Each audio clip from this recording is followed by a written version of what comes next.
ଦେଖନ୍ତୁ ଆପଣମାନେ ସମସ୍ତେ ଜାଣିପାରୁଥିବେ ପେଟ୍ରୋଲ ଟ୍ୟାଙ୍କରେ ଲୋକଙ୍କର ଶହ ଶହ ଲୋକଙ୍କର ଲମ୍ବା ଲାଇନ୍, ଗ୍ୟାସ୍ ଦୋକାନରେ ଲୋକଙ୍କର ଲମ୍ବା ଲାଇନ୍। ସରକାର କିଛି ଦିନ ପୂର୍ବରୁ 60 ଟଙ୍କା ହଠାତ୍ ଗ୍ୟାସ୍ ବୃଦ୍ଧି କରିଥିଲା। ଆଜି ଲୋକଙ୍କୁ ଗ୍ୟାସ୍ ମିଳୁନାହିଁ। ଏହି ପରିସ୍ଥିତି ସମୟରେ ଦେଶରେ ମନ୍ତ୍ରୀ କହିଥିଲେ, ଅଧିକାରୀ କହିଥିଲେ ଆମ ଦେଶରେ ଗ୍ୟାସ୍ ଏବଂ ପେଟ୍ରୋଲର ଅଭାବୀକରଣ ହେବାର ନାହିଁ, ଯେହେତୁ ଯେତିକି ଆବଶ୍ୟକ ଅଛି ସେତିକି ପରିମାଣରେ ଆମ ପାଖରେ ମହଜୁଦ ଅଛି। ଯଦି ମହଜୁଦ ଅଛି ବୋଲି ସରକାର କହୁଛନ୍ତି ତ ଲୋକ କାହିଁକି ଲମ୍ବା ଲାଇନ୍ ଲଗାଇକି ଆଜି ପାଉନାହାନ୍ତି? ତ ସରକାର ମିଛ କହୁଛି। ତେଣୁ ସରକାର ସ୍ପଷ୍ଟ କରିବାର ଆବଶ୍ୟକ ରହିଛି।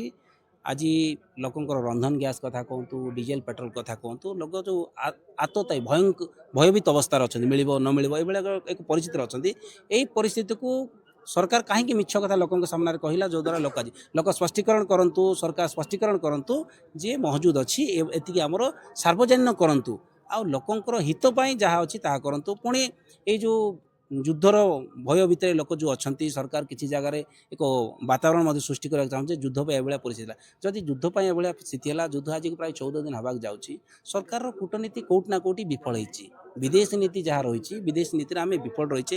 ଯେତେବେଳେ ଯୁଦ୍ଧ ଆରମ୍ଭ ହୋଇଛି, ଆମ ଦେଶରେ କ'ଣ ପ୍ରଭାବ ପଡ଼ିବ ନିଶ୍ଚିତ ଭାବରେ ଆମେ ସମୀକ୍ଷା କରିବାର ଆବଶ୍ୟକ ରହିଛି। ଜନସାଧାରଣଙ୍କୁ ସୁରକ୍ଷା ଦେବାର ଧର୍ମ ହେଉଛି।